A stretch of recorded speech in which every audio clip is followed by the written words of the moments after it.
Since it's at Walmart, you can also count on a good price. EverStart. The name says it all. No multi-million-dollar contracts. No victory laps. Not even a winner's circle. But if you think these weekend warriors who run the SCORE Desert Championship Series take anything for granted, think again. Which is exactly why they run with the Duralast battery from AutoZone. A battery so tough, so dependable, we back it with a 2-year free replacement guarantee.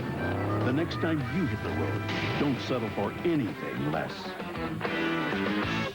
You can keep your car looking clean, but you've got to keep your engine clean, too. Newly formulated Valvoline DuraBlend motor oil is a synthetic blend that suspends the dirt, unburned fuel, and water that cause harmful deposits and reduces oil burn-off. DuraBlend protects vital engine parts, so your engine runs cleaner and better longer. It outperforms all leading conventional motor oils, because a car can look great. But it's what's inside that counts. Valvoline DuraBlend. I never thought when my son moved away that I wouldn't see him for 3 years.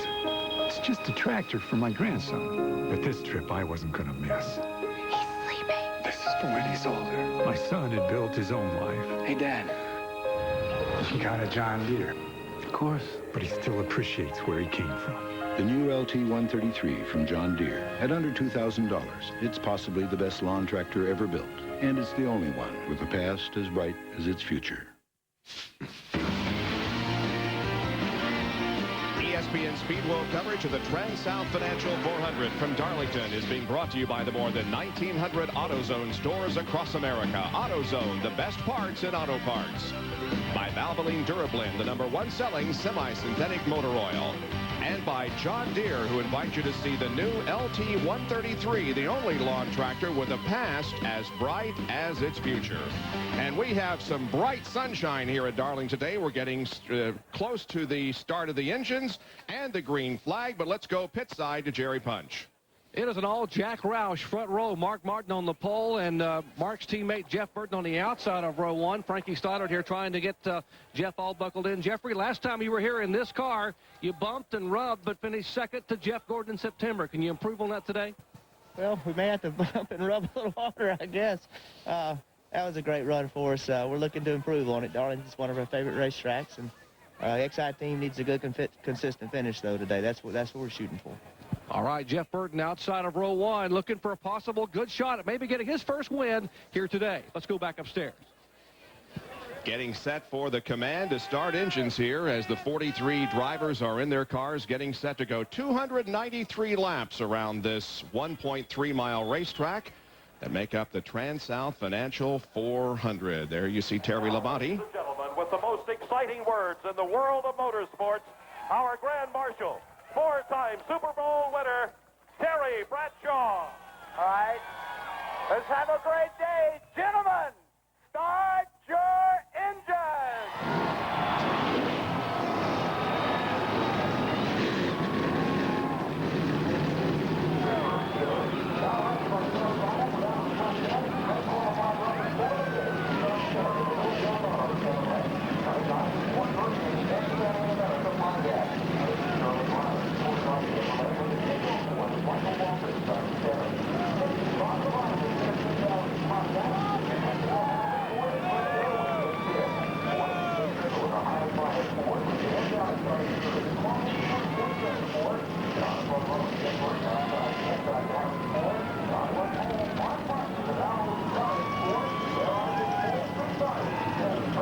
43 cars who fired their engines as we get set for the Trans-South Financial 400. Terry Labonte starting back in the 33rd position. I'm with his crew chief, Andy Graves. Andy, a disappointing qualifying run, but how's the car set up for today's race? Well, we're pretty good at happy hour time, and I think we're going to be a lot better. We really struggled in qualifying and missed it, but hopefully Terry, the Kellogg Chevrolet in the front. Terry Labonte made his first Winston Cup start here many years ago. He is set to roll off from the 33rd starting position as we get set for what should be an extremely exciting race. Cars will be moving out in just a moment for a couple of warm-up laps before we get the green flag in the start of today's race. We'll take another commercial break here and be back with the starting lineup And the green flag from the track, Too Tough to Tame in Darlington. Hey, sports fans, go for it. Catch the action live. Be there in person with Great Atlantic Travel and Tour, NFL, Major League Baseball, and Winston Cup Racing. Day trips, overnight trips, and your drives. Great trips to Winston Cup Racing at Richmond and Daytona night races, Martinsville, Dover, Charlotte, and try our baseball special, Orioles versus Braves. For the best values in sports trips, call Great Atlantic Travel and Tour, your ticket to great sports.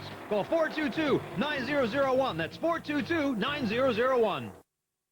Owning a gun, it's a decision you thought through. But where to get it? That decision is easier. Come to R&B Guns with over 300 handguns in stock and guaranteed low prices. Plus, R&B offers 20 years experience to help you select and safely handle your firearm. And at R&B Guns, when you buy today, it's yours today. R&B Guns, buy, sell, or trade with layaway available. Take I-64 to exit 263B. R&B Guns is 1 mile from Coliseum Mall on East Mercury Boulevard in Hampton. Yeah, my name is Rick. Everybody calls me the Rick. You know, a lot of people make fun of sports enthusiasts. You know, they say, you know, you got to read, you know, like go read some Kafka or something. I look at it as, hey, I don't know to read. I don't have to go read some book about a Cocker Spaniel, a guy who turns into a Cocker Spaniel. Cockroach? Is it a cockroach? Whatever it is, you know. See, that's what I mean. Whatever the Kafka, I've heard about him. This is joy. This is frustration. This is pride. This is humility. This is a sport that's about more than just winning or losing. In fact, it's a sport that's not so much about cars as it is about people. This is racing. This is NASCAR. Just couldn't ask for a nicer spring day in South Carolina for us to televise the Trans-South Financial 400 for you. These overhead shots somewhere up there in the beautiful blue skies flying the Pennzoil Copter Cam. They'll go 293 laps here today. Dale Earnhardt has the track record. They'll go 48 to 58 laps before they have to change tires, we think at this point, and the purse is a little over $1.7 million. As the race progresses on, they should be able to run a little bit longer on the tires. There's the track description. This is 1.366 miles in length. Front stretch, back stretch, same length. Corners are a little different. 1 and 2 is banked 25 degrees, 3 and 4, 23 degrees, and the straightaways enough banking for the water to run off. Now here's the Everstart Walmart starting grid. On the pole is Mark Martin, his second Darlington pole in his 25th race, and Jeff Burton. He finished 4th and 2nd in the Darlington races last year. Second row, Dale Jarrett, last year's winner, and Dick Trickle. Third row, Kenny Irwin and Bobby Labonte, who has 5 consecutive top 10 finishes here.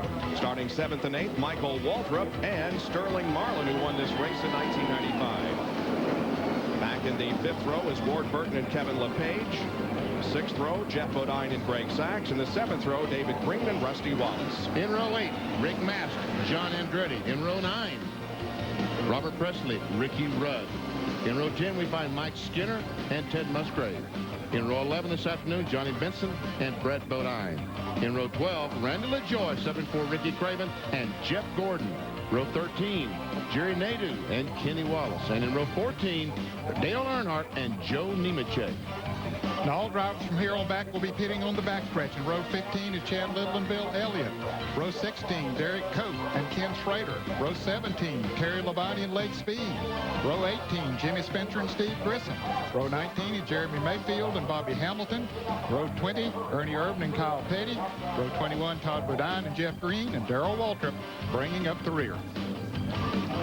The car had 300 on it during the practice and qualifying, but you can't run a 3-digit number for the race, so 17 is on the car again. Here's our onboard cameras. Jerry Nadeau will carry one from the 25th starting position. Randy LaJoy in the Bud car will also be run along with him. Ricky Rudd, the Tide Ride. He will start in the 18th spot. Rusty Wallace started 14th. With Greg Sachs, the Thornapple Valley Ford. And Michael Walter, Basitco Ford, also carrying a camera today. And up ahead, you see that the pace car has pulled off the track. The Circuit City onboard camera with Bobby Labonte. And And here is the pole sitter, Mark Martin, as he leads them down to the green flag. The Trans-South Financial 400 is on.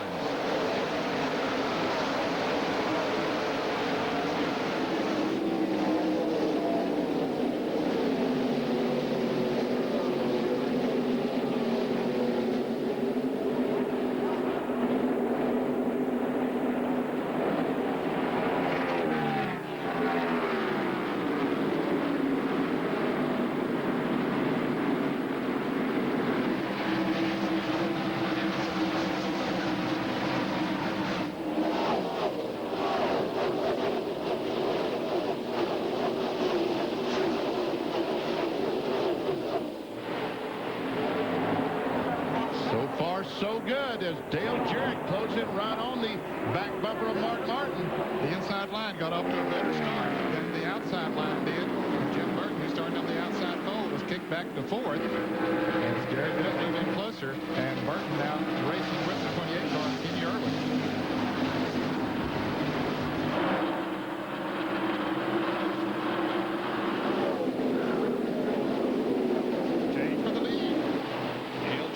Shoots by Mark Martin in turn 2 on the second lap and takes the lead.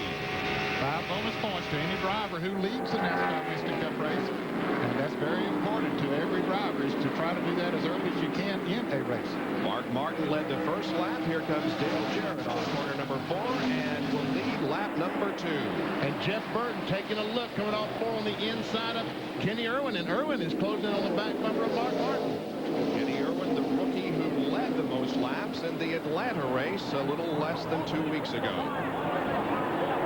Oh, he almost missed a corner coming off turn 2, and that gave Burton the advantage to dive down to the inside.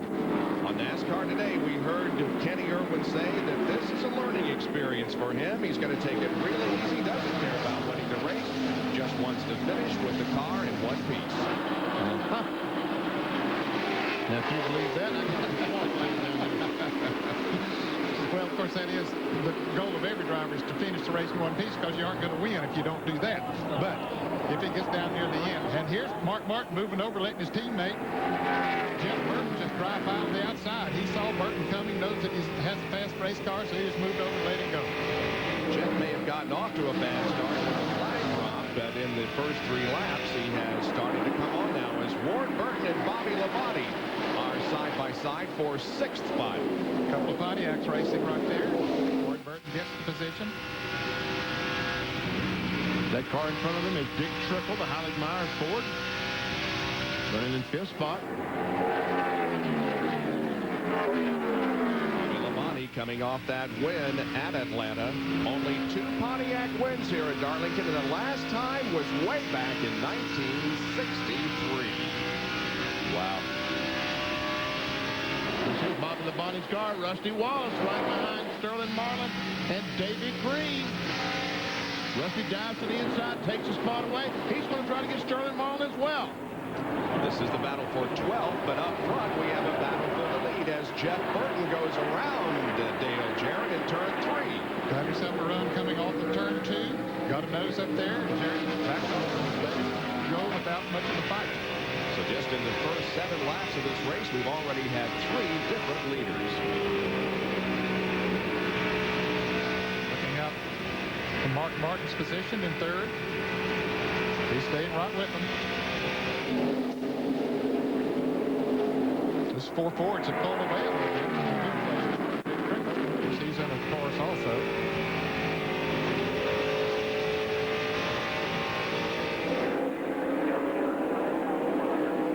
As we go to the top 5, in running order, you look at the speeds and see that the leader running 159 miles per hour. Oh my goodness, look at this group that Jeff Ward's hung up in. Rick Mast on the outside, cars going by. Ted Musgrave gets by now. Jeff Gordon will get by.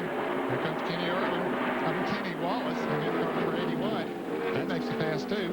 Back for about 15th and 16th position. Now a battle for 2nd. Jeff Burton is leader. Mark Martin looked to the inside and decided he wouldn't make a move on Darrell Jarrett, so Martin falls back into 3rd spot.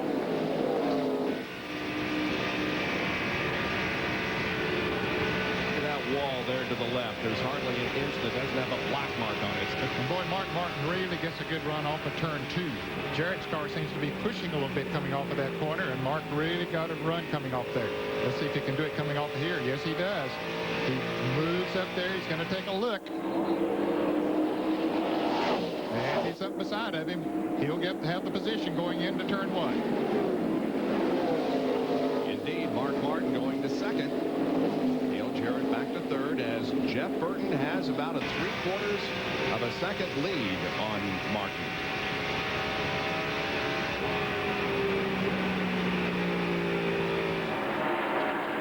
Michael Waltrip and Bobby Labonte. This is 8th and 9th. Michael had moved around Bobby Labonte. Bobby started in the 6th position. This is looking back from the rear bumper of the sit-go forward at Bobby Labonte. As he said, that is the 9th place car. Our guys yesterday talking to Michael Waltrip in happy hour. He sure was confident that his car was going to run well today. His best finish so far in 1998 was in 9th in the Daytona 500. Never won a NASCAR Winston Cup race, has finished second at Pocono back in 1988. But he did win the Winston at Charlotte a couple of years ago. And boy, look at this as Mayfield in the 12 car trying to come up through the field. Joe Nemechek in car number 42 also trying to move up through the field. Jeremy Mayfield drove in the corner on the apron of the racetrack and made it stick. Wow. That's not exactly how you want to go in that corner. John Kernan down to the back pits. Back here is where Jeremy Mayfield has been talking to his team. They were very dissatisfied with their qualifying effort. They had been very fast in practice on Friday. They qualified, they tried a little something different, and the car skated through turns 1 and 2. They had a problem correcting that, but yesterday in happy hour, they made some few changes to the chassis. They thought that they would have a good day, and right now Jeremy likes the way the car feels. In fact, one of the team members just told me, hey, we're heading to the front. Well, there he is. Jeremy Mayfield has already moved up to 29th position after starting back in 37th. Our leader is Jeff Burton, followed by Dale Jarrett. Kenny Irwin is running third, then Mark Martin and Dick Trickle. That's your top 5 as we have completed 14 of the 293 laps in the Trans-South Financial 400. Pepsi presents a Jeff Gordon moment. In 1996, Jeff Gordon pulled off a racing double-double, winning both Winston Cup races that year at Dover and at Darlington. 1996 saw Jeff Gordon taking the checkered flag 10 times, the first of back-to-back 10-win seasons. Only Darrell Waltrip has accomplished that feat in NASCAR's modern era. Another Jeff Gordon moment. Gordon is way behind. Stick a fork in Jeff. He's done. What is he thinking? Holy baloo! Ooh, that's gotta hurt. What could possess a man to drive like that? Oh. Gotcha. He's making his move backward. Gordon wins. We gotta get him a cup holder. Pepsi, generation next.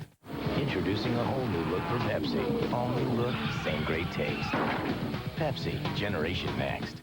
Okay, I'll be back on Tuesday. The number's on the fridge. I color-coded all your meals so you won't be confused. The blue one is a beef dish. B is for beef. The pink one's a pork dish. P is for pork. You get the idea. The green one is for vegetables. It should be violet for vegetables. But I thought you might see violet but sing purple and interpret pork, which would defeat the whole purpose of convenient color coding altogether. 4 minutes on high, stir halfway. Bye, guys.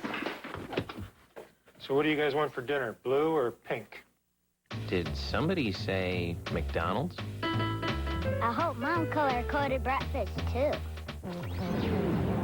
This transmission is coming to you. You got it.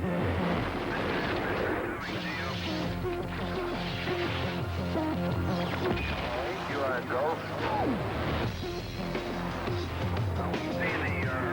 The all-new 1999 Mazda Miata.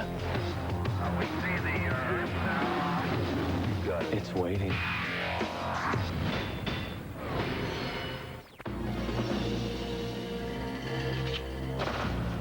Now there's a tire that can survive even this. The Goodyear Eagle F1 Run Flat.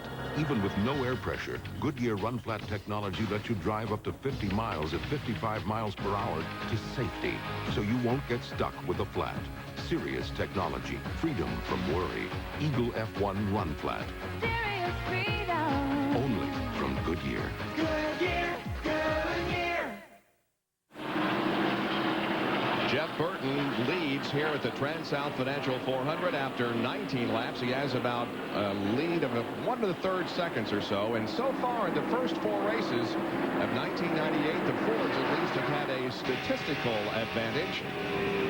They have 15 top 5s, have led 63% of the laps, while the Chevys have been in the top 5 3 times and the Pontiacs twice. The Chevrolet has won twice, and the Pontiac has won once, and the Ford has won 1 time. And that was the guy that won. The Ford that we won, were right along with him, Mark Martin, when he won in Las Vegas. Here comes Jeff Gordon trying to march his way towards the front in his Chevrolet. That takes over the 16th spot. Jeff started back in 24th.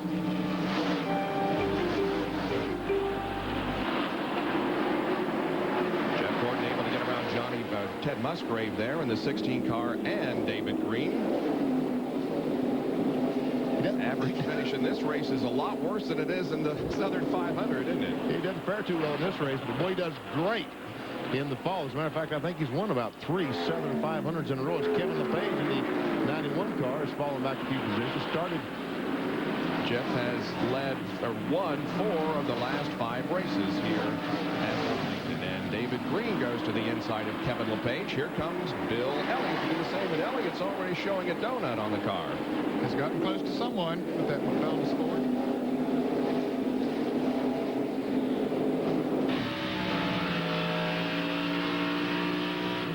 Now this car is being driven today by Randy LaJoie. Ricky Craven will be out of competition for an undetermined amount of time. Here's trouble. Coming off the turn 4 at the start-finish line is Jeff Bodine. Jeff Bodine crashing and the car stopping just short of the start-finish line on the 24th lap of the race, and the caution comes out for the first time. Heavy damage to the front end of the Phillips Ford. He had been moving up through the field, Bob. He'd gotten up to, I believe, 5th place or 6th at the worst, and was making a pretty good run, and I don't know what happened here. Well, the window net is down on the car, so he is okay. 7th spot, I think, that we're told that Jeff was running when we see him taking the air hose. Let's see if we can see exactly what happened to Jeff Bodine as he came off turn 4. He's on the inside of Ward Burton, and they make contact as they come off the corner. And he's going to lose control, go down and smack that inside wall. Hard, yes. From another angle, here he is coming off the outside wall and sliding across the racetrack, and boom, hitting that inside wall very hard. Now from Michael Waltrip's perspective in the Citgo onboard camera. Okay, there's Bodine down on the inside, slips up just a little bit, makes contact with Ward Burton, and slides down to the inside. And from Rusty Wallace's perspective. Same scenario. Gets down on the inside to make a little contact, and around he goes down into the inside wall. There we see Jeff looking over the damage on his car, and the safety crew tell him, let's go take a ride. And there we see all the cars as they follow the pace car, and I would guess that we'll see, yeah, here they all come down pit road. Yeah, they'll complete 25 laps when they cross the start-finish line this time. Yeah, they want to get those tires off and get some new ones on, make some adjustments.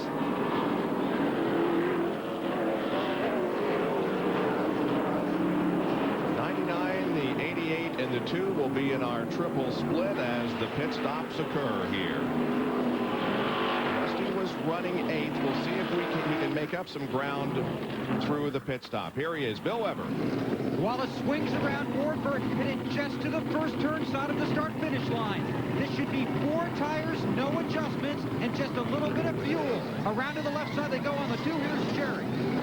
Air pressure adjustment in the 99 car. Slightly loose getting in, slightly tight coming up. You see all 3 cars. 99, 82. Rusty is out.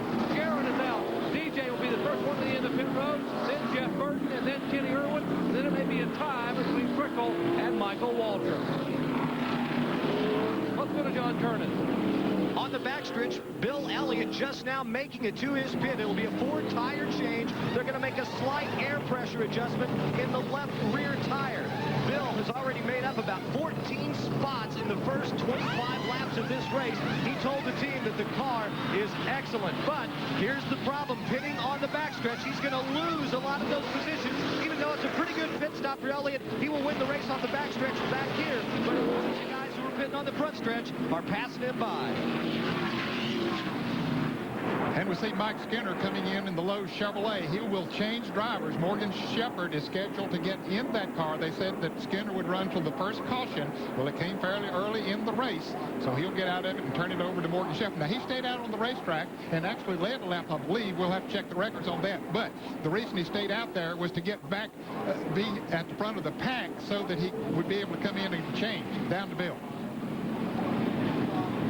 And Skinner is literally hoisted out of the car. They put Morgan Shepherd in. This was the plan to go to the first caution. Now, the team said that Mike could drive this whole race today, but he would be very sore afterwards. It was not worth the effort, so they got a break with this early caution. They've got Morgan in there. Skinner is helping getting the wheel back on. Get Morgan buckled in. They don't want to lose a lap. So Morgan Shepherd in, Skinner out.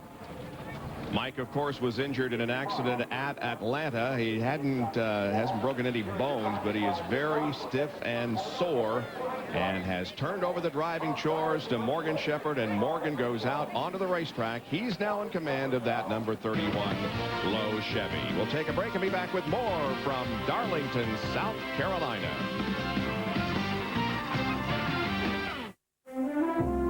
Let's start with the brewmaster for just a moment.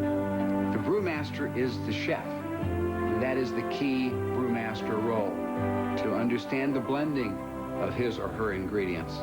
Not only he or she tastes the beer every day, there's another person who tastes the beer every day, and that is me.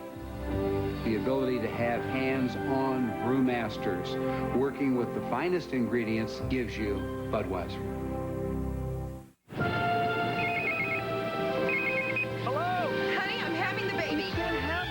Can you come home? No. I'm in the middle of nowhere. Trains took weeks from Hughes to reach its destination. Today, neither time nor distance can keep us from sharing our lives. Breathe, honey. Hey, you get another contraction? We're supposed to keep counting. 5, 6, 7. Philips introduces ISIS, the cellular phone that can let you talk up to 6 long hours. I love you, honey. Honey? ISIS from Philips.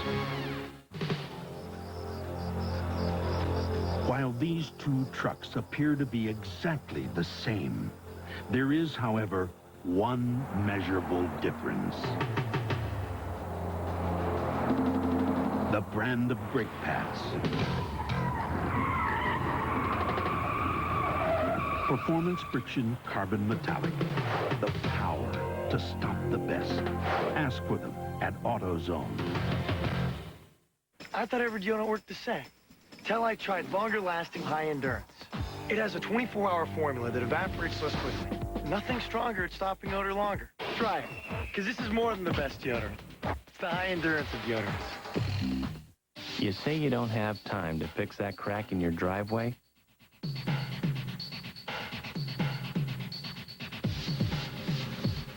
Now that you know about Quikrete Crack Seal, looks like you'll need a better excuse.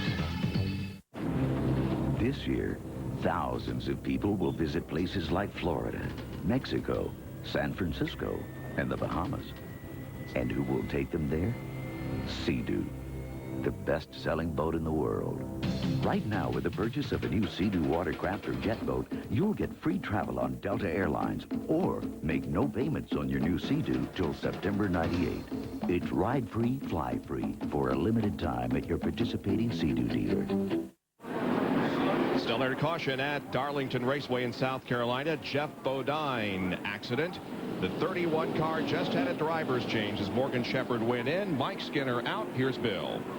And Mike Skinner is still sore from that wreck in Atlanta, but right now you're more disappointed than anything else. You've got a really good race car.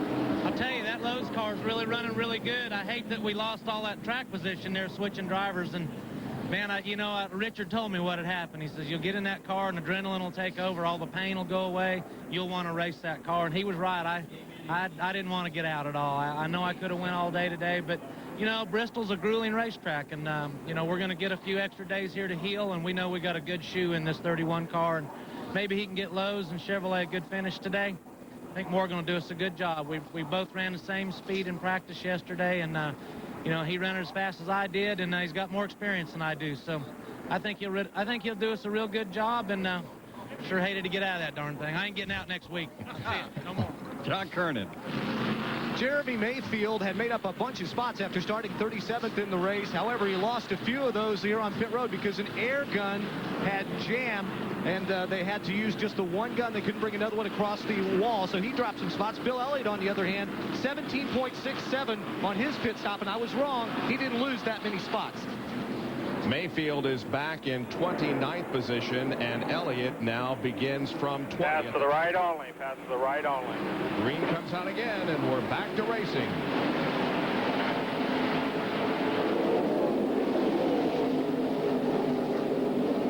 We were watching Rusty Wallace and wondered whether he would gain any positions on those pit stops. He did gain one, and now is running 7th. Here's how the rest of the top 5 did. Jeff Burton lost a position. Jarrett gained one. Irwin stayed the same. Mark Martin lost 2. Michael Waltrip made a great gain as he picked up 3 positions. Good pit stop. And now a bit of a breakaway once again as Jarrett and Burton separate themselves from Irwin, Waltrip, and the others. Well, Burton really comes off of that turn 2, as we saw earlier. That's where he was gaining. Battle for the lead. Here comes Burton off turn 4 beside Jarrett. He'll take that spot away. Burton back in the lead.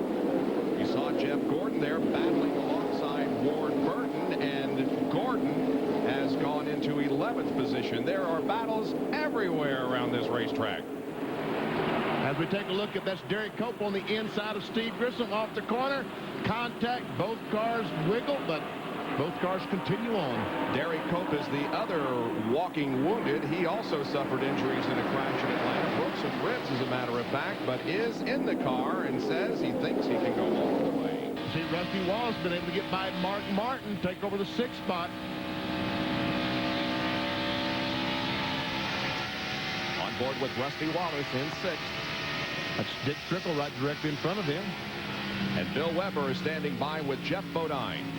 The battered Phillips Ford behind the wall. Jeff, what happened? Well, had a real good car. That's what happened. Sometimes that can get you in trouble. We were running real good coming up through traffic, made some good passes. Got under Ward Burton a couple times before that. And that last time in 3 and 4, I was really alongside of him good. I thought I had him a pass made. I thought he might let me go by because he could see he was holding me up a little bit. But we just touched a little bit off that corner, this racing, and a little touch here can mean a lot, as you can see. I got down in the apron down the lower part of the track, and Sandy, the thing wouldn't stop. Kind of like that ever-ready bunny, just kept going and going. And I bumped the wall, and we're going to fix it, try to fix it, get back out, but we're not going to win today. Jeff Bodine will wait a while for his car to be fixed. You saw that the top 7 so far are in Fords, the best Chevy at the moment, driven by Sterling Marlin. And Bob, there's one other car that's in the garage area now. Rick Mass, car number 75, the Remington Taurus, was pushed behind the wall into the garage area during that caution period. We had seen him going backwards. A lot of cars was passing him in the early part of the race, but now he's in the garage area.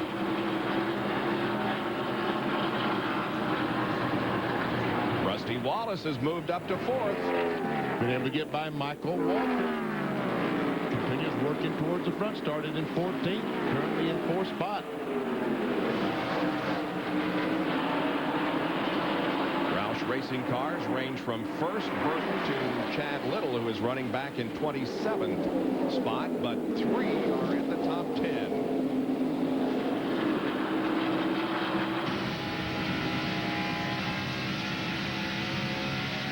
Bill Weber is now with the man who was in his 250th NASCAR Winston Cup start, but it didn't go too well for him, Bill. Oh, Rick, I know you're disappointed. You're behind the wall very early. What happened? Well, I don't know. Well, you know, the race started. We qualified good. We had a tire going down, you know, and I fell to the back and I kept hoping for a caution. Luckily, we got the caution. We came in and got our tires on there. Things were going to be good, you know. The car was real good all weekend. I left pit road going through 1 and 2 on the apron. Something just broke. It's a front accessory pulley on the front of the engine. It's not really an engine problem. It's just one of those accessory pulleys broke off and took the front part of the crankshaft with it. You know, everybody has this happen maybe once every couple of years. You know what I mean? But maybe this will be the last time it happened to us. But you know, the way our year's gone, and we've kind of turned this thing around. Everybody on my team, all the guys with Remington, you know, the whole thing is turned around for us. You know, we didn't need this to happen today, but you know what you're going to do, man? We go to Bristol, maybe do it there. They've shown the strong flashes. They're just waiting for the good finish.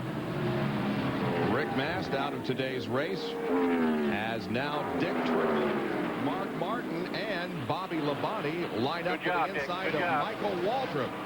And Michael Waltrip gets pushed to the outside, losing 1 spot, 2 spots.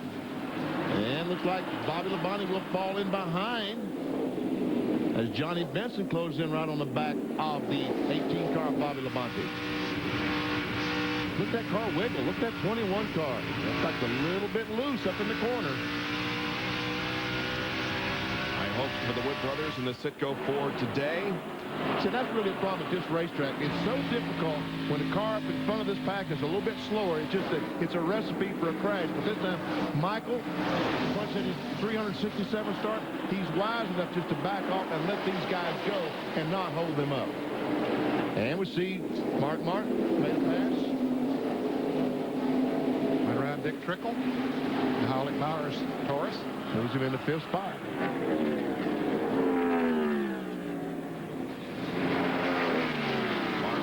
Pole sitter for today's race, eligible for $83,600 and 76 Racing Challenge money. Well, let's step into the Tabasco Hot Zone, BP. Down in the corner, we see he's down to 128 miles per hour, and he starts accelerating off the corner. He'll build up the speed as he goes down the front stretch. Inside. And we can see up to 175 miles per hour before he slams on the brake and says, slow down, baby, please slow down. Sees that wall coming up going into the turn. That comes off this treacherous turn 4. Driving straight in the wall about 160 miles per hour. That's what's fun on a Sunday afternoon. Yeah, right. Randy LaJoie is in his 28th NASCAR Winston Cup race. His last start was at Talladega in July of '95. And look at it. You see the little damage someone has ran in the back of the Bud Chevrolet and loosened the rear bumper cover. Inside. Went around him.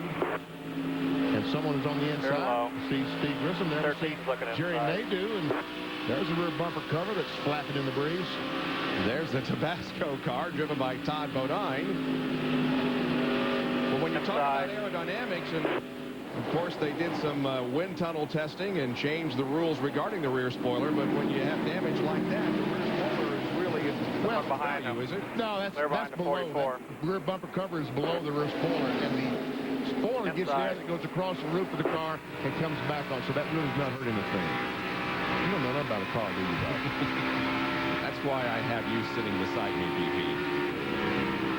Jerry Nadeau, Steve Grissom. Nadeau, the first Plus Financial, a rookie this year. Now Trickle begins to go backwards a little bit as Michael Waltrip. Here comes Jeff Gordon and Sterling Marlin all to the inside of him. And now Jeff Gordon has the top running Chevy as he's able to pass Sterling Marlin. He's up to 9th spot, and you know, Jeff Gordon qualified 24th, so he is marching towards the front. Yes, he is. As we thought he probably would. Yes.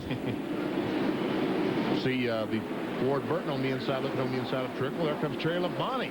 He's made a pretty good move up through the field. He's currently being shown in the 20th position. Maybe 19th. I think he just passed the 91 car, take over 19th spot. And here comes the front of the pack. Jeff Burton leading Dale Jarrett by just about 3/4 of a second. We'll check the speeds at the line. Jarrett a little bit quicker on that lap than either Kenny Irwin, who's running third, or Burton, the leader. Let's see if there's someone in the back of the pack that's running faster. Nope. Right now, these clearly are the fastest cars out there, the first 3 cars. But the 18 is climbing up the leaderboard all the way to 5th spot. Labonte coming off that win a couple of weeks ago in Atlanta. And yesterday in the NASCAR Cup Series race. 46 laps completed. It's Jeff Burton at the front of the field. Jarrett, Irwin, Wallace, Labonte complete the top 5. We'll be right back.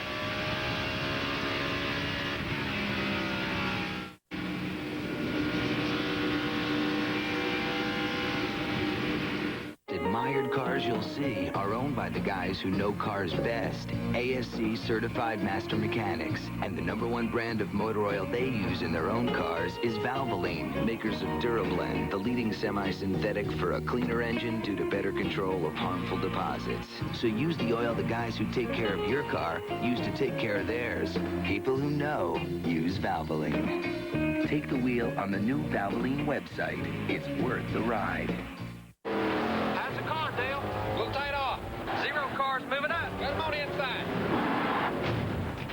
Inside every member of Team Monte Carlo, there's a side that's kind of wild. Get another tire.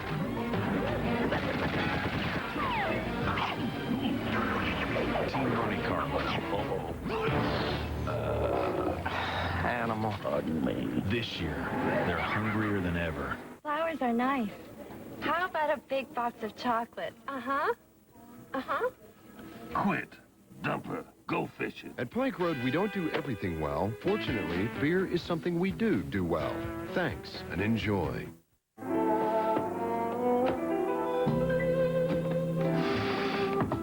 I know you're in there, Miss Plum. I can smell your recently delivered pizzeria pizza. And while I'm appalled at your wicked little plan to lure me into your tawdry web with the promise of a deliciously topped pizza, Miss Plum, I am but a man, weakened by the siren's call of a well-risen crust. It's not delivery, it's DiGiorno. She wants me. For fresh baked pizza at home, it's not delivery, it's DiGiorno. Look at your recent credit card bills. You could be paying as much as 21% in interest rates, and it's not tax deductible. If you own your home, First Plus can consolidate all your credit cards and other loans into one low monthly payment, and the interest may be tax deductible. Just call 1-800-510-PLUS. There's no fee to apply, and you'll get an answer before you hang up. So stop paying high interest rate credit cards that are not tax deductible. Consolidate them at First Plus. Call 1-800-510-PLUS.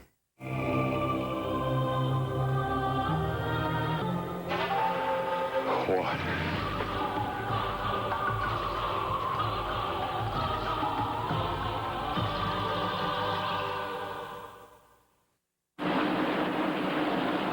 Welcome back to ESPN's live coverage of the Trans-South Financial 400 from Darlington Raceway in South Carolina. 52 laps have been completed. We've had 1 caution so far, and we have in the lead Jeff Burton. Overhead shots courtesy of the Pennzoil Copter Cam somewhere up there in that blue Carolina sky. There's the leader, Jeff Burton.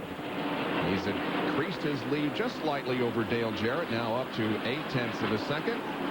While back in 3rd position is Kenny Irwin, but there's quite a gap between 2nd and 3rd. Yes, there is.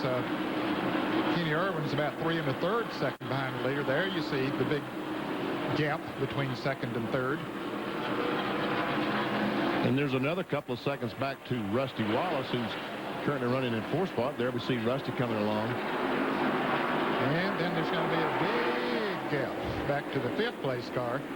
So there's Rusty in 4th, and there comes Bobby Labonte in the green number 18. And we see that Jeff Gordon has moved up to 6th spot. As I told you a moment ago, Jeff Gordon started in 24th spot and has really worked his way well to the front. 13 laps, it only moved up 4 spots. Then he took a huge jump on the pit stop, gained 8 spots on the pit stop, and then now has taken the car and just passing cars to get to 6th spot. Showing a lot of patience there as he comes up now to make a move on Bobby Labonte. Let's see, Bobby will let him go, not fight him too hard. Going into turn 1. That moves Jeff into the top 5. Behind Bobby Labonte is Johnny Benson. A couple of Roush cars here running together. Benson in the 26 and Mark Martin in the 6th. And then comes Michael Walter back in 9th. John Curtin has a report as Cope is in. Derek Cope, they're working on the right front right now. Derek says it feels like something might be broken on the right front. A few laps ago, he had radioed in after making contact with another car out there that he felt a bad vibration. So they've decided to come in and pit. We don't know what the problem is yet. The crewmen haven't put the right front tire on it. They might be getting ready to bring it behind the wall, I believe. I think they're going to have to replace the hub on the right front. So we would expect Derek to just pull down pit road and then make a hard left turn and come behind pit wall. And that's exactly what he's doing. And he does have those 2 cracked ribs, but that's not the problem. He says he felt fine from that. The problem is the right front hub they have to change that. And the first car has just been lapped here out on the racetrack. That was car number 50. And Jerry Nadeau goes up and boom, runs in the back of the 30 car. That's Derek Cope. You think he might have touched the wall as he went up there and in? Well, he could have. I don't know. It was hard to tell from that shot. He got awfully close to it, that's for sure. There we see Morgan Shepherd in the Lowe's car about to go a lap down to the lead.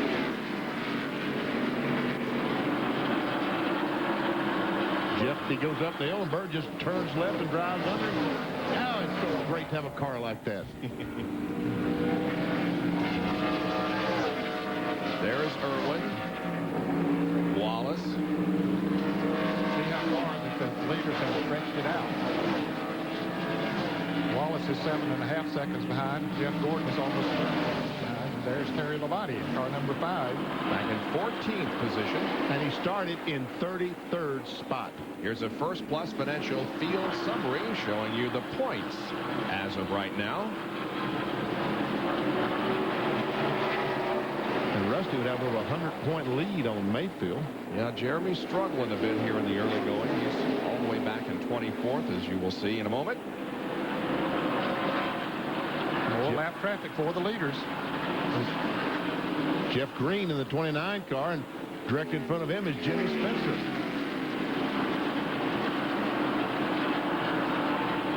Jared also coming up behind Green, moving to the inside and lapping him. And now they get through traffic. It's such a great equalizer at this racetrack. Like he caught Jimmy Spencer in the middle of the corner. That's going to slow him down about a half second. If he could come off the corner with a good run and get under him and pass him down straight away, he would save all that time. And hopefully the guy's second spot would be the fellow that caught him going in the corner and lose that half second.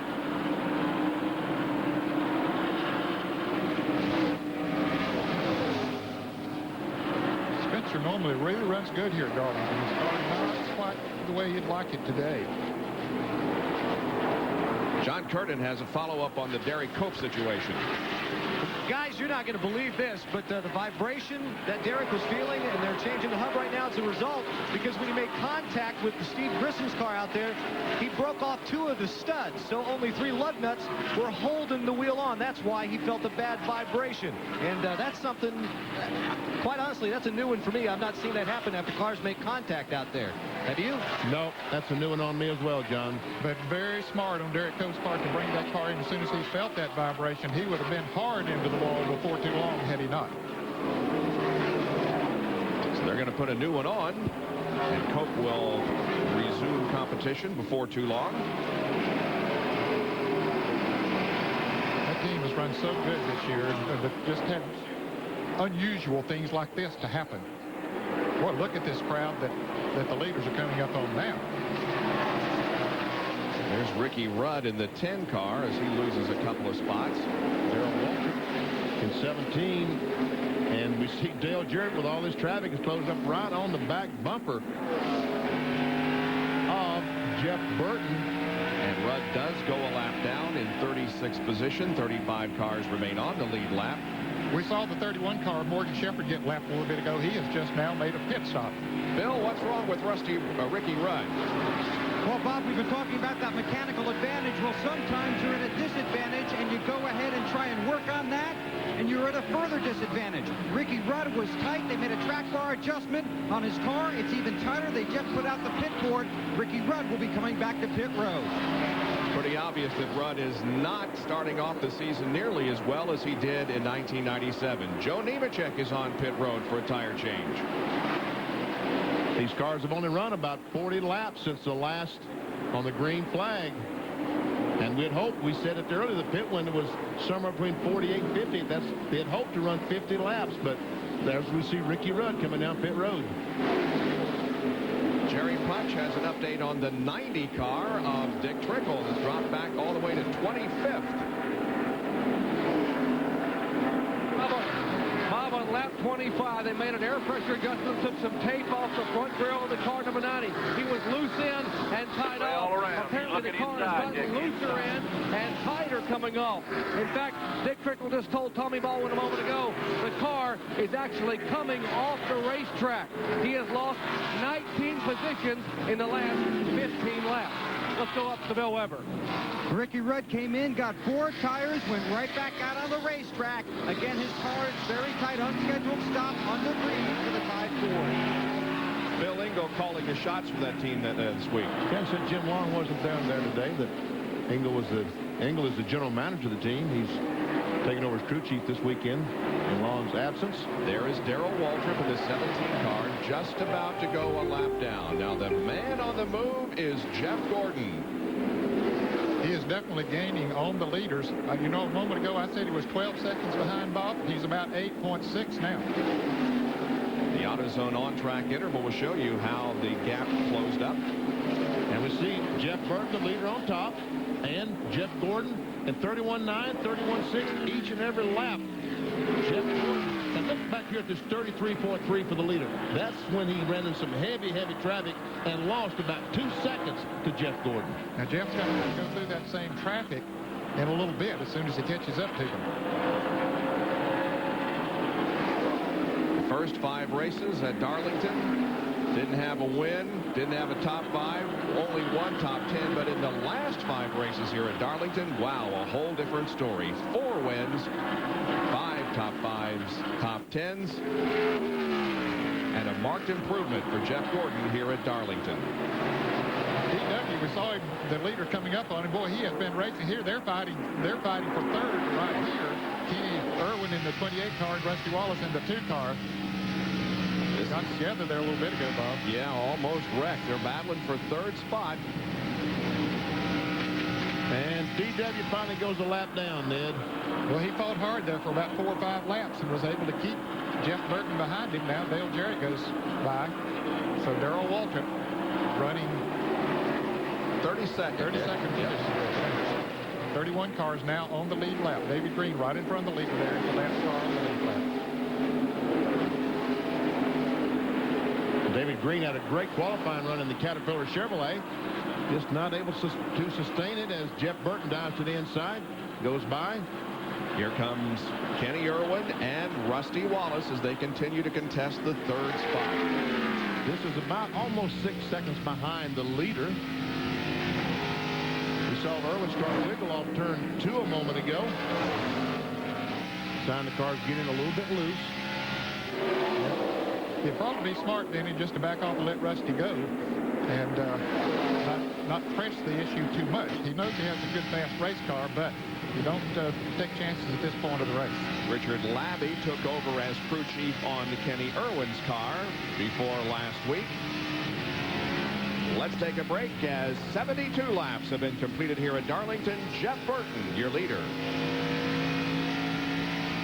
Didn't get an invitation to the Academy Awards? Don't worry. E's going to get you in. It is the most fabulous, glamorous night of the entire year. Join Joan Rivers for E's Live Academy Awards pre-show. We'll take you down on the red carpet for in-depth interviews, fabulous fashions, and all the latest dish. I feel like I stepped into somebody else's life. Invitation? We got your invitation. E's Academy Awards pre-show, hosted by Joan Rivers, March 23rd at 7 Eastern, 4 Pacific, only on E, right here on Cox Cable.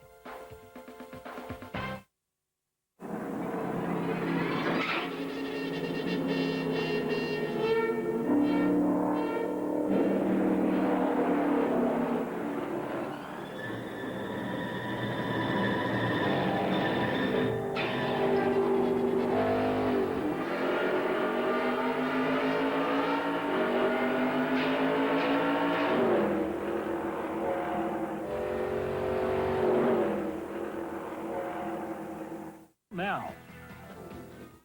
For most people, springtime is a time of peace. It's a time of natural beauty and flowers and such. But for the baseball player, it's a time of impatience. He's got the fire in his belly. That's what springtime is.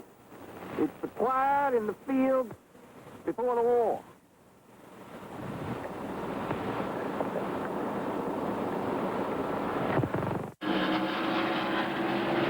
The Trans-South Financial 400 NASCAR Winston Cup race in Darlington. 76 laps have been completed. Jerry Nadeau enters the pits. Hit that hard. After he made a brush with a turn 2 wall. Flat-sided, Jerry Page, just flat-sided. Big Darlington stripe. Yeah, it doesn't look like he did too much damage other than just scrape some paint off. As long, and we see some smoke coming out the air vent on the right front. That's smoke coming off the brakes, because you do use a lot of brakes here at Darlington. Clear, you're all clear. Uh-oh. You see the smoke coming out of that right front? What in the world was, I guess that was as the car started moving, the air went in that vent and blew the smoke out of the right front wheel. Here's what happened to Jerry Nadeau as we ride along with him. This is going down to turn 1. He goes in the corner just fine.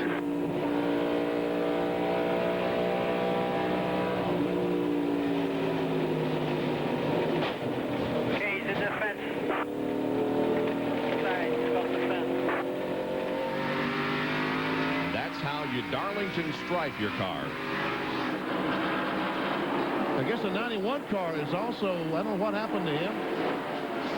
Something happened. Apparently he spun the car, but... yeah, I believe he might have been trying to come into the pit stop, and maybe he got down on that flat and just spun it around and did a 360. So a couple of incidents here, but no caution. The green remains out. And he's pitting on the front stretch. He's going down the back stretch, so he's losing valuable time. And see, Jeff Gordon got by. Rusty Wallace has moved into 3rd spot. And Rusty Wallace by Kenny Irwin. We saw that a moment ago. So Irwin is now back to 5th spot.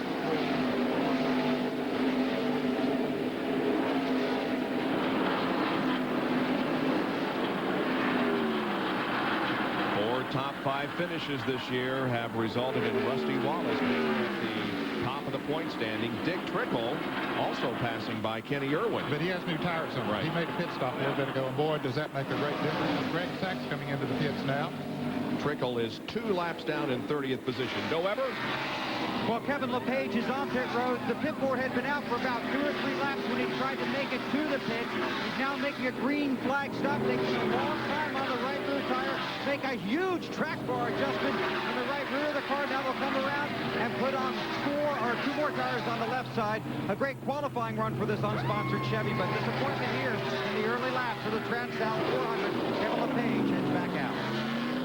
Indeed, LePage began from the 10th starting position, his best start in the NASCAR Winston Cup race.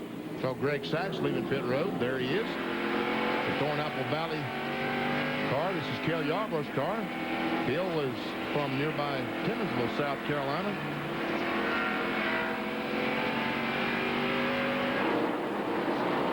Meanwhile, up front, it's still Jeff Burton showing the way. About a half-second lead, about 3/4 of a second lead now on Dale Jarrett, who won this race here at Darlington a year ago. And Jeff Gordon is now a little over 9 seconds behind the leader, so he has lost about a second in the last few laps. Yes, he showed the graphic of his move up through there, but we said that he'd have to go through some of that same traffic that the leaders had gone through that allowed him to catch up. Bill Elliott comes in. John Vernon tells us what's going on. Elliott comes in for a 4-tire change. The wrench goes in. They will drop the track bar to make the chassis adjustment there. Right side's going on. Bill, overall, fairly pleased with the way the car has been running today. Swinging around to the left side, they'll take those tires off. And this is what they want to see. They want to see all their pit stops to come under the green flag. But oh no, apparently they didn't get some lug nuts tightened. Elliott, they dropped the jack to send him on his way. And the jack was on top of the air hose was the problem there. They couldn't get the gun over, so they did not change it. Now they will change that left front tire. Oh, my goodness. What a problem. What a heartbreaker for Bill Elliott. Boy, well, that cost him a lot of track position. He's going to go a lap down. If all these leaders make green flag, pit stops, what have you, that will cost him probably a lap to the leaders.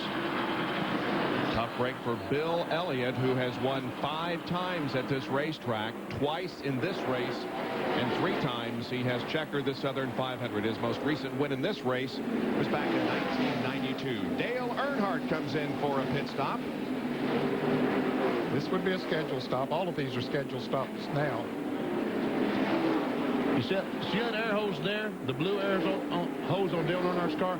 As the right front tire changer goes around, he's got to swing that hose out so that it doesn't get in the way of the car. And evidently one of Elliott's guys, somehow the front hose got under the car and the jack sat on top of it as they went to change the left side tires. Yep, that's exactly what happened.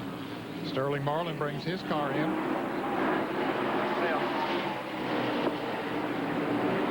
Dick Trickle was one of the first to make pit stops and therefore change tires. And look at his speed compared to Jeff Burton, who's on old tires. Jeff Burton running 32.60 seconds, average speed 152, a little over that. Dick Trickle running about 31 flaps, a second and a half faster than the leader of the race, just because of those 4 fresh tires. More pit stops are occurring on the 87th lap of this race. Here is Todd Bodine in the Tabasco car. Sterling Marlin has made a pit stop in the 40 car. He's rolling out. There's Brett Bodine sitting in the pits. Brett is sitting on the front side. Had a good qualifying run.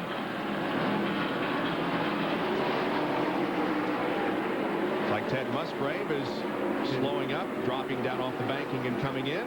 He was running in 18th position. Here is Musgrave slowing down as he comes down pit road to his assigned spot. And Jeff Gordon will be coming down pit road as well as we watch Ted Musgrave's Prime Star crew go to work on his car. And here comes Gordon into the pits. He was running in 3rd place. Saw some trouble on the right rear on Musgrave's car. Finally get the tire on. The jack went able to let the car down. They're only able to use 2 air wrenches, so he's got to come around and take the left side off. Here comes Bobby Labonte. You see Jeff Gordon up there at the top of your screen. He's already stopped and the work going on. Musgrave moves away, and so does Jeff Gordon. And Dale Jarrett will come in the pits. They'll see Jarrett coming into his pits, and while he's stopping for his pit stop, Jeff Gordon will go by on the outside. Jerry Punch. Second pit stop of the day for Dale Jarrett in the Ford Credit Ford cars. They will make an air pressure adjustment to try to tighten the car up. They have made a significant air pressure adjustment on this car number 88. Now left side tires going on the car. They get it completely full of fuel, and they will take a long, hard look at the right front and right rear tires. Rusty is in front of Bill Weber. The Miller Lite Ford is a little loose off the turns. 2 pounds of air pressure out of the right rear. The right side tire is already on. The lefts are going on. The fuel going in. Rusty's down and he's away. Jerry with the 99. They have made an air pressure adjustment on the car number 99, and they will also talking about making possibly a wedge adjustment in the left rear. They decided no, they will not make the adjustment, just the air pressure to try to tighten the car up a little bit coming off the corner. Let's go back to John Kernan in the Terry Labonte pit. 4 tire change for Terry Labonte, only a slight air pressure adjustment. The car had been just a little on him, but it was a good stop for Terry. Back to Bill Weber. Michael Waltrip on the front stretch pits already has right side tires on the 6-0 Ford. No chassis adjustment. The left's going in. No problems to this point. The fuel going in. The left's going on. Michael Waltrip's going to have to watch traffic when he pulls away. It's Jerry Punch and Mark Martin's pit. Our pole sitter, Mark Martin, coming down pit road at 45 miles an hour. His second pit stop coming on lap 91. The crew now scampering over the wall. They will likewise make a slight adjustment in the air pressure to try to get the car a little bit tighter entering the corner. They make a significant wedge adjustment in the right rear, and now the left side tire is going on, trying to make significant adjustments on the Valvoline Ford. Left front, left rear, and they pull the jack, and he is down and away. In 20.3 seconds, we didn't time all the pit stops, of course, but that Rusty Wallace threw an 18.1. Had a great pit stop, and we saw Jeff Burton, the right rear tire changer, had some trouble on Burton's car as well. This is the onboard camera from Rusty, from Mark you see him trying to get up to speed as a lot of others are already there. The leader is Dale Jarrett. There he is. We have had 4 different leaders today, 7 lead changes. Besides Jarrett, of course, Burton, Mark Martin has led 3 laps, and Bill Elliott has led 1 circuit. We'll be right back. How's the car, Dale? A little tight off. 0 cars moving up. Let them on inside. Inside every member of Team Monte Carlo, there's a side that's kind of wild. Get another tire.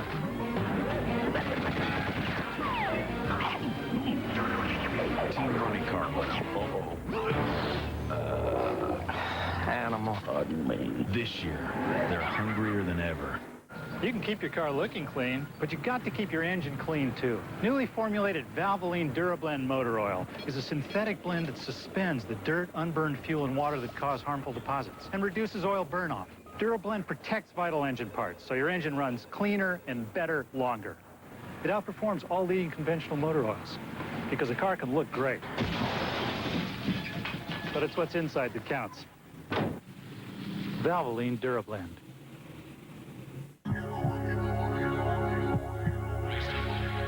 Finally, after 49 years, you now have a soft drink that not only refreshes your thirst, it refreshes your sport. Drink accordingly.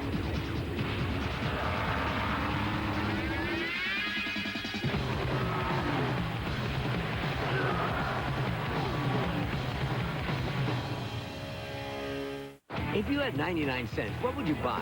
A gallon of gas? A new air freshener? How about Wendy's chicken nuggets? Oh, yeah. All white meat, crispy on the outside, juicy on the inside. Bite for bite, the best bet in chicken. That's the one I'd pick. Another reunion doesn't just mean you're getting older. It means you'll save more money, because right now at Pearl, your age is your discount. See? Reunions can be fun. Almost. What are you waiting for? Put your pearls on. The only darn thing that keeps me going is the support that ESPN has given me. Thanks, ESPN. 2 days after this interview, ESPN fired Walt Connolly and restored all the hockey commercials to their original black and white. ESPN did the right thing in firing that guy. He was bad for the game. This is a great day for hockey. The lesson we've all learned is the game should be in color and the commercials should all be in black and white. I have one regret, and that is maybe I just loved hockey a little too much.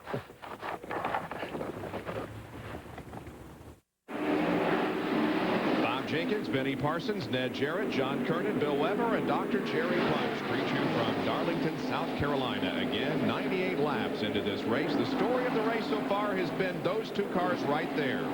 Dale Jarrett and Jeff Burton. They have led the most laps. 1 caution so far. That was when Jeff Bodine hit the wall. How about tire wear? That was a major consideration when we began this race. Bill Weber has the story.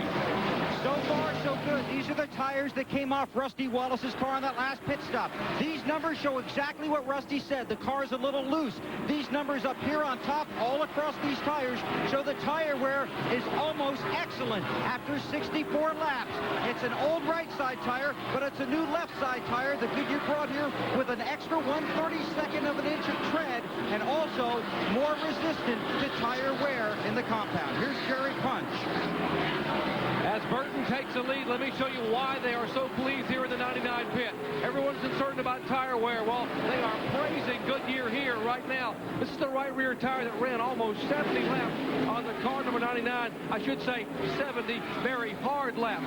These tires began with 3.5 30-seconds of rubber. After 70 laps, a full fuel stop, they still have 1.5 30-seconds all the way across. So great tire wear, excellent tire by Goodyear here in Darlington. Let's check in on the Chevy team with John Kernan.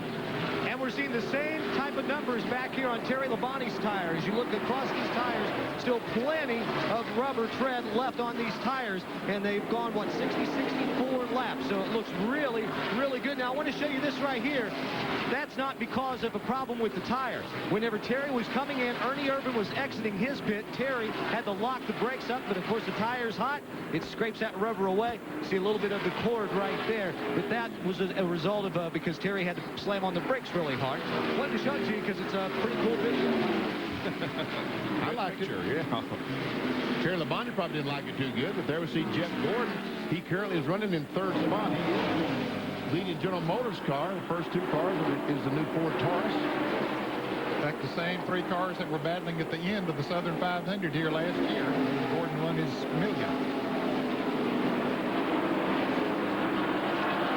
After 4 races in the 1998 season, Hendrick Motorsports won top 5. After 4 this time last year, they had 6 top 5 finishes. Well, they had 3 in the Daytona 500 last year. Remember when they ran 1, 2, 3? Yep. That's where they're running at the moment. Terry Labonte 5th, Gordon 3rd, and Randy LaJoie substituting for Ricky Craven in 36. By the way, Terry Labonte made his very first start here at Darlington and Winston Cup competition back in 1978. And finished 4th. Isn't that right? I remember it well. That was a terrific job.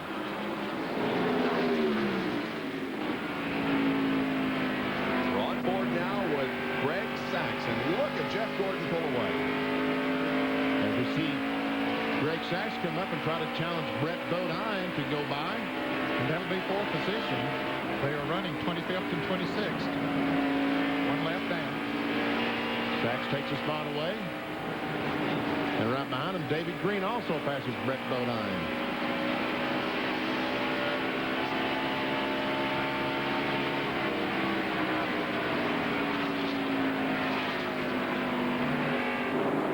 Back to the lead, and Jeff Burt just continues to get a little bit farther away. He's now almost 1 second in front of Dale Jarrett. Now, is he going to cut is his teammate Chad Little going to cut him any slack? Probably not. Chad's the last car on the lead lap, running in 19th place. We'll check the speeds at the line, see how they have increased with the relatively new tires. Steve Grissom there in the car number 41. Been dogging Jarrett for a number of laps. And, well, there, the 97 went back by. Here comes the 99. Going to go back by again. Like Terry Labonte had a good lap. Yes, he did. What's going on between Little and Burton? Well, Little is just trying his best to stay on the lead lap. That's what's going on, because and looking back at Ernie Irvin back in wherever he's running, 15th spot at the second fastest speed. Johnny Benson, the top speed that lap in the 26 car.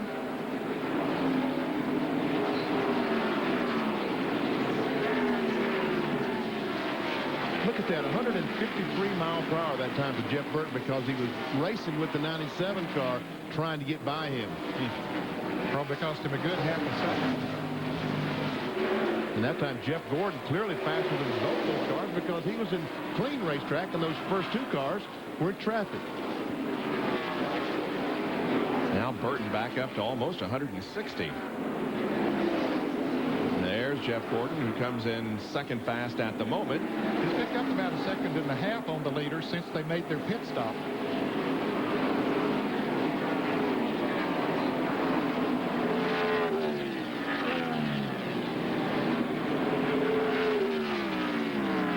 Mark Martin had a pretty good lap, 158.3.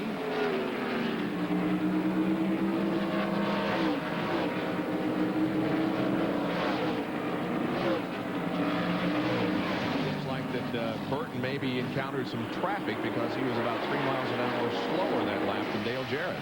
Yeah, he came up on the 40 car of Sterling Marlin and passed him coming off of turn 2. That did cost him a good bit of time. Rusty Wallace, our points leader, is currently in 4th spot. He's 16 seconds behind the leader, Jeff Burton.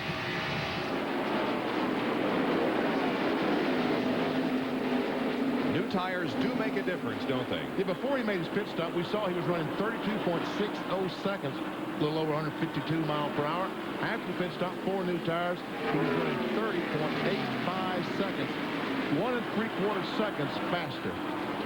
Jeff Burton has never won here at Darlington. His best finish was second in the Southern 500 last year.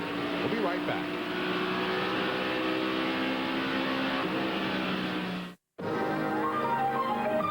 Rusty, it's a woodchuck, and he's hurt. Rusty, it's up to you.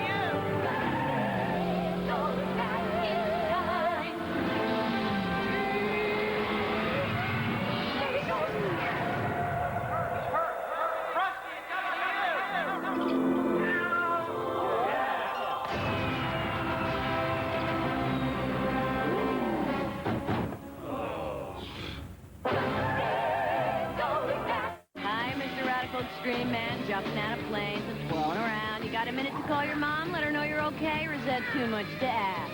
Come on, call or collect. Use 1-800-CALL-ATT, local or long distance. It's good no matter what kind of collect call you want to make. Yes. Hi, Dad. Just wanted to let Mom know I'm okay. Okie dokie. I'll tell her. Marge! Troy's okay! Let's go, Stan! 1-800-CALL-ATT. When you're on the go, it's the only number you need to know. Figaro, Figaro, Figaro, Figaro, Figaro, Figaro. Figaro. Figaro here. Hey, Figaro. Figaro there. Hey, Figaro. Figaro here, Figaro there. Figaro up, Figaro down, Figaro. Vigoro Lawn Fertilizer gives you more predictable, continuous feeding, whether it's hot, cold, wet, or dry. Vigoro. People everywhere are singing its praises. Only at the Home Depot. You can keep your car looking clean, but you got to keep your engine clean, too. Newly formulated Valvoline DuraBlend motor oil is a synthetic blend that suspends the dirt, unburned fuel, and water that cause harmful deposits and reduces oil burn-off. DuraBlend protects vital engine parts, so your engine runs cleaner and better longer. It outperforms all leading conventional motor oils, because a car can look great. But it's what's inside that counts. Valvoline DuraBlend. I started with the original Rogaine. I wanted to fix this, and Rogaine was starting to work. But they said, Mike, switch over to the new Rogaine. That's when my hair coach started noticing. Looks good, Dad. With this new extra strength for men, they say 45% more hair is the average. I think I'm going to beat that. Every Sunday, I got 60,000 friends staring at my head, so more hair is a big win. The new Rogaine, 45% more hair. I mean, consider the alternative. 115 laps completed here at the Trans-South Financial 400 NASCAR Winston Cup race. Later today at 4 o'clock Eastern Time over on ABC, it's the Duraloop 200. From Phoenix International Raceway, Jeff Ward has won the pole position for the Pep Boys Indy Racing League event. That's live at 4 o'clock Eastern Time today on ABC Sports. Of course, Tony Stewart and Ari Lyondike and Scott Sharp and others will be there trying to win the last race before the Indianapolis 500 for the IRL. There's Jeff Burton, who continues to lead here at Darlington, now about a 1.6 second advantage over Dale Jarrett. And running back in third spot is the 24 car of Jeff Gordon. Now we see the 88 car of Dale Jarrett, and where's the 24? There he is. Last time by, 7.5 seconds behind. What's the interval between Jeff Burton and Jeff Gordon? We see that Gordon was quicker. And these two laps, the 32.2 to 32.3, those are laps that Burton was involved in traffic. And we see that Gordon was able to gain about 1 second on each of those laps. And here's the pack of cars that got to pick up the pace. And the crews are telling me they got to pick up the pace because the leader is not that far behind them. These are 13th, 14th, the 43 cars in 13th position. The 12th car is in 15th. He just now moved into 14th around Ernie Irvin, but here comes the leader. Jeff Burton in the 99 car. He is definitely picking up on it. They're about to go a lap down. Right now, there are only 15 cars on the lead lap. And you know, the crews are telling pick up the pace, pick up the pace. But if you're going as fast as you can go, you know, that's as fast as you can go. When you try to run faster than your car will allow you to run. It's so easy. You try to be patient, but in a situation like this, it's so easy to lose that patience. Dick Trickle has come in for a pit stop. Jerry Punch. Well, he is out of sequence on pit stops. They're going to change left side tires. They're planning on putting a rubber in the left rear. They decided instead to go ahead and make an adjustment on the track bar. Tommy Baldwin getting left side tires on. He is down and away. Let's check in with Bill. Randy LaJoie just made a green flag stop, got 4 tires, a big chassis adjustment. They were hoping for a top 10 finish for the Budweiser Chevy today. Even with LaJoie, the new driver in the car, that's not going to happen.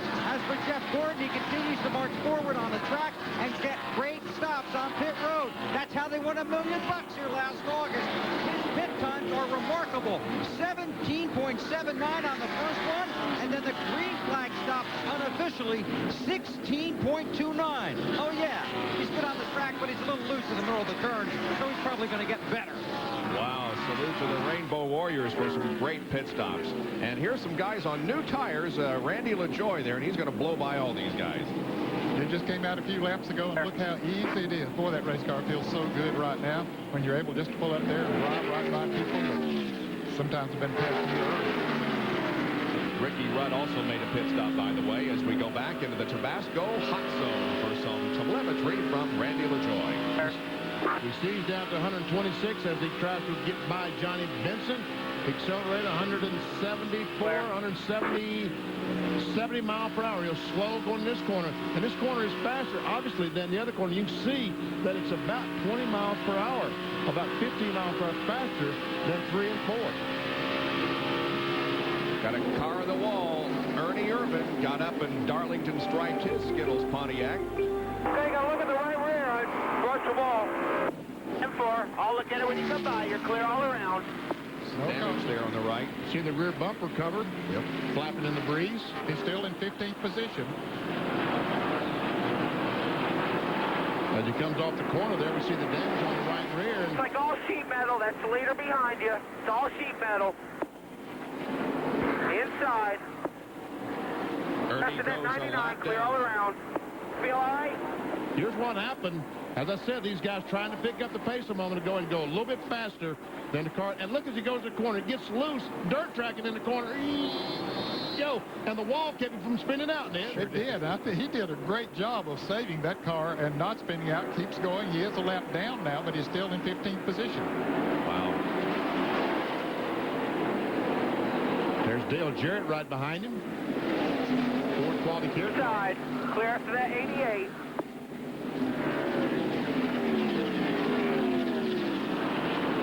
Now only 14 cars on the lead lap. John Andretti. It's just right now, it's just right rear out.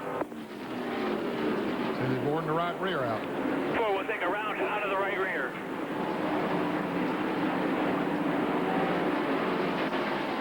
Kenny Irwin there in the 28 car is a lap down in 16th. Inside. Clear after that 28. More coming inside. Looking inside. Kenny Irwin inside. Dropped a lap down, Jerry Punch. Well, Bobby's not running that poorly on the racetrack, but the problem was this. Slugger Labby, the crew chief, said they preached to Kenny about what can happen at Darlington. He's never been here before. Said, most importantly, when you pit and drop off the banking in turn 4, there are a lot of marbles, a lot of rubber there, and you can spin the car out coming on the pit road. So be very, very careful, be very deliberate. And apparently he was extremely careful. He was so slow getting down pit road, he was almost a lap down when he got back on the racetrack. And, of course, the 99 car caught him back. Now he indeed is 1 lap down. Let's check in on the Ernie Irvin pit stop over with John Kernan in the backstretch. Well, you heard Ernie and his crew talk things over after he got up into the wall. The car was loose. It's a left rear tire. Here we go. Down him in. He will come to a stop. Oh, he slides in really hot. They're going to change all 4 tires. It looks like they're going to make a chassis adjustment, too. They're going to work on the right side. Doesn't look like a whole lot of damage, just sheet metal damage to that right side. The rear bumper cover just a little bit not askew. Now going to the left side. No, there's a problem on the left front. A problem on the left front. Steve, help him out. Help him out, Steve. He's got the front. So Grumman went out and came right back. Now they'll put the left front tire on, but this is costing them a ton of time. Hook him up. Yeah, almost 10 seconds slower than some of the better pit stops that we've seen. Yep. When it rains, it pours, doesn't it? I mean, he goes out, he brushes the wall, he comes in, needs a good pit stop, an 18, 17-second stop. He's going to have about 2 or 3 cars coming on the outside. And an air wrench breaks. Man. So he drops 2 laps down now, comes out in 30th spot, and here is Michael. Oh, crashed down in turn 1. Michael Waldrop is lapped. The caution is going to come out. We have cars up against the wall, and in the middle of the track in turns 1 and 2. Okay, Keith? Randy LaJoy. Good thing I can't get down there. You okay, or are we wrecked? We're wrecked. He's driving it back. I'm not getting enough room or what? Sounds like there's some contact there. The Trickle just can't see. You know, he always runs into people like that in a place like this. second time today that caution is waived. First time was for Jeff Bodine's accident. By the way, Jeff is back on the racetrack. The only car out of the race at the moment is Rick Mast. All these cars are trying to say they're in front of the leader. Are they? Well, yeah, they don't know if the 99 car took the yellow when he came by there a moment ago. So they're passing them. They'll let NASCAR straighten it out. Yeah, the lead, Burt was coming off the fourth corner when this accident happened, and it was a question as to whether the yellow came out in time. I believe that he got the yellow flag, and if he had not, I believe that he would have let Michael Waltrip get back in the lead lap. But, you know, it was right at him when he came off of that corner and had no time to react.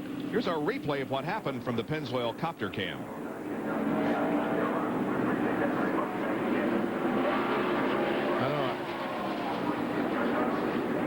That's Dick Trickle that he was talking about. They're making some contact with Trickle. They were talking on the radio. Now, whether or not... Pace car turn 3.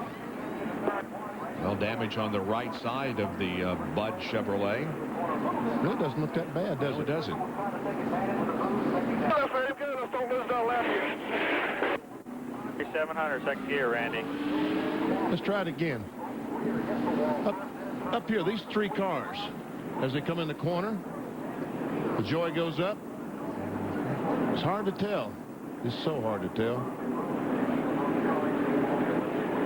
At least it was a black car behind him. And Jimmy Spencer. I know that was Spencer behind him, but So Randy LaJoy is okay. Car not hurt very bad, but the caution is down at the end of 132 laps in the Trans-South Financial 400. No multi-million-dollar contracts. No victory laps. Not even a winner's circle. But if you think these weekend warriors who run the SCORE Desert Championship Series take anything for granted, think again. Which is exactly why they run with the Duralast battery from AutoZone. A battery so tough, so dependable, we back it with a 2-year free replacement guarantee. The next time you hit the road, don't settle for anything less. Frank, I'm thinking about moving to another swamp. Oh, really? I'm just not comfortable living in a swamp where assassination attempts are taking place. Every loon with a vendetta, every snake with a sinus headache frightens me. Hey, snap out of it, Louis. Everybody knows it was you. Oh, Frank, I had no motive. I love Budweiser, and I love the frogs. Oh, yeah, you're good buddies. I forgot. Excuse me, if you would remember last summer, I invited them to that barbecue. Yeah, well, Louis, you wanted to cook them at that barbecue. Well, at least I invited them. Oh. You wouldn't have invited them at all.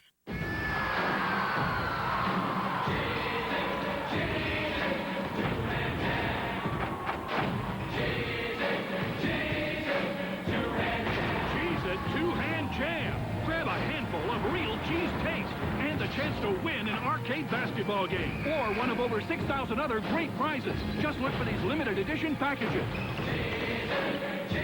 A handful of taste, a handful of fun. Introducing the Sicilian pizza from Pizza Hut. This ain't no ordinary pizza. It's a date with the bomb squad. It's oregano, basil, and garlic packed so tightly into the crust it'll make your eyeballs sweat. It ain't no Waltz of Matilda debutante cotillion. It's an all-out, in-your-face headbanger's ball. They're having an all-night party in your mouth, and they ain't serving pate. This is the most intense-tasting pizza we've ever made. The energized, kicking-the-teeth mother of all pizzas. The new Sicilian pizza from Pizza Hut for only $8.99. Can you handle it?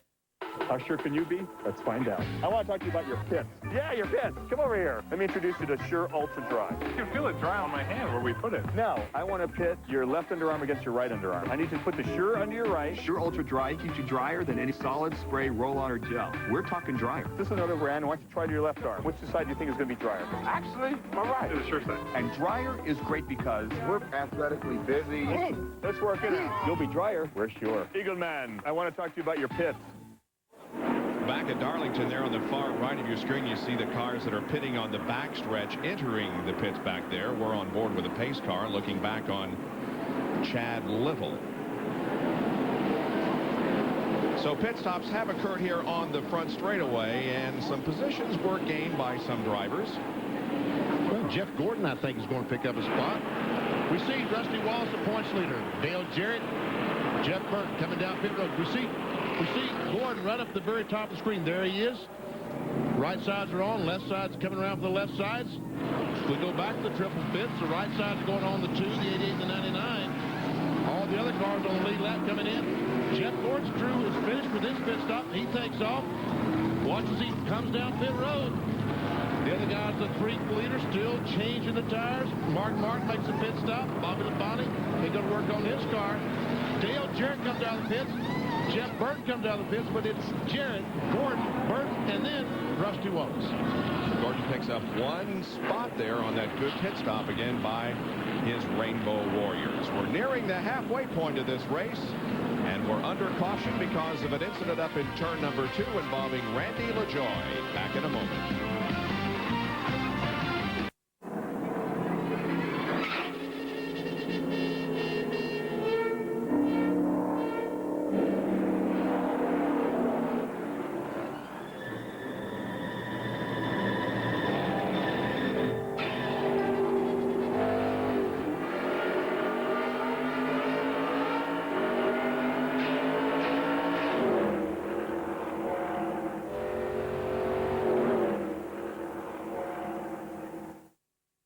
It looks bad, real bad, but it's not a lost cause. Bring your wreck to high-tech. High-tech Auto Body, Muller Lane, Newport News. The one-piece unibody construction of today's vehicles requires a specialized machine to get your car back in shape. High-tech Auto Body has that device and the experience to use it, and you can rest easy knowing that all bodywork receives a lifetime warranty from High-tech Auto Body. High-tech Auto Body. High-tech, not high price. Game 2 tomorrow at 4 p.m. on ESPN. What was that? All these teams are chasing with the Yankees. What's going on? I don't know. Sleek feel of Hold the club like you're holding a bird. You don't want to hold it too tight that you crush him, or too loose that he flies away. Head behind the ball.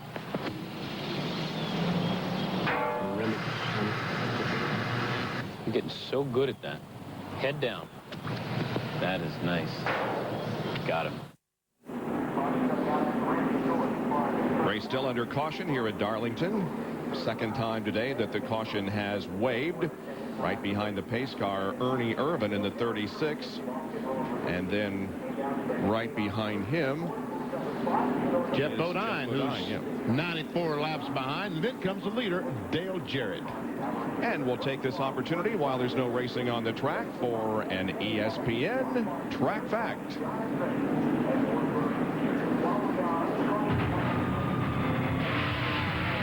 Track Facts brought to you by Quaker State Motor Oil. For what you drive and the way you drive it, the choice is clear.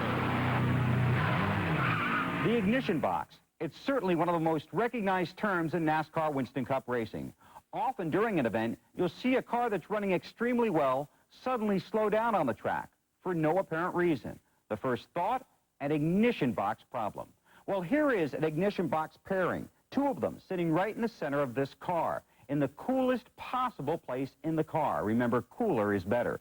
Now, what does the ignition box do? Well, basically, it takes the 12 volts from the battery, amplifies it 3,000 to 4,000 times, sending 30,000 to 40,000 volts to the spark plug to ignite the engine. Now, if your race car was the human body, the ignition box would probably be the brain, because you could have all the power you need and all the fuel you want. But if the brain doesn't tell the car what to do, it's simply going to sit there. Now, when a driver thinks his ignition box has failed during a race, here's what he does. He throws these 2 switches on the dash. The first switch changes from this ignition box to the second one, an identical twin. The second switch triggers a change from this coil to a second coil, also an identical twin. Now remember, the coil operates in tandem with the ignition box. Often you don't have to change the coil, but in the heat of the race, you want to find the simplest and the quickest fix. Now, why does an ignition box fail? Well, take a look at all this circuitry. A potential nightmare because these boxes get very hot and there's a lot of vibration inside the car during a race. On this particular box, this coil failed, probably because of heat or a vibration. Now, one more thing to keep in mind. Sometimes when the driver changes ignition boxes, he loses the tachometer.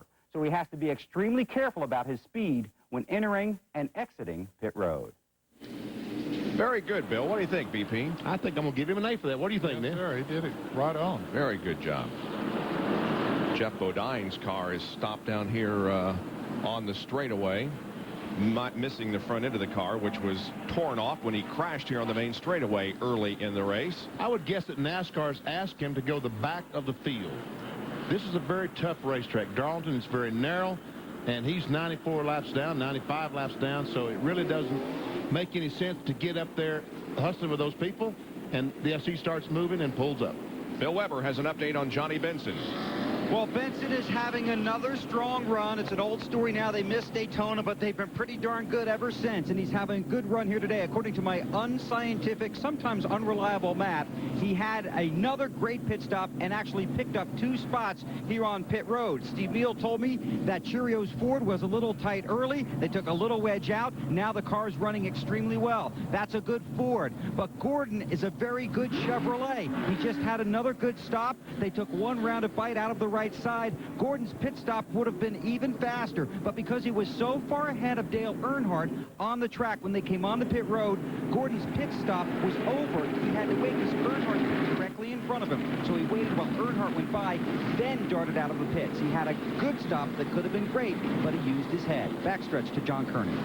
Terry Labonte, pitting on the backstretch, came in running in the 5th position. He returned to the track 8th. They have asked NASCAR to please speed up the pace car when the caution is out, so after they drop the cars off on the front stretch, so the backstretch guys can get back here and not be at such a disadvantage. Let's go back racing. Indeed, pace car is in, and the green flag waves again.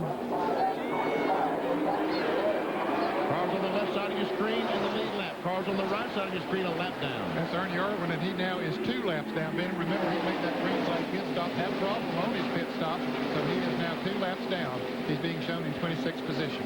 It's Jarrett, Gordon, Burton, then Rusty Wallace, Johnny Benson. Kenny Wallace is running in 6th position. Great run for Kenny Wallace, a square D car. And here comes Jeff Gordon on the inside of Ernie Irvin. Mark Martin is running in 7th position. Terry Labonte in 8th.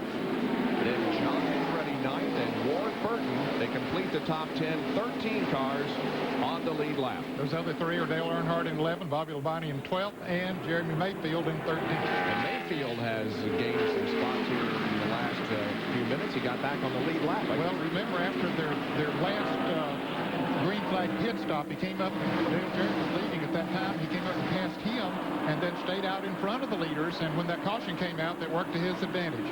Ricky Rudd is off the pace.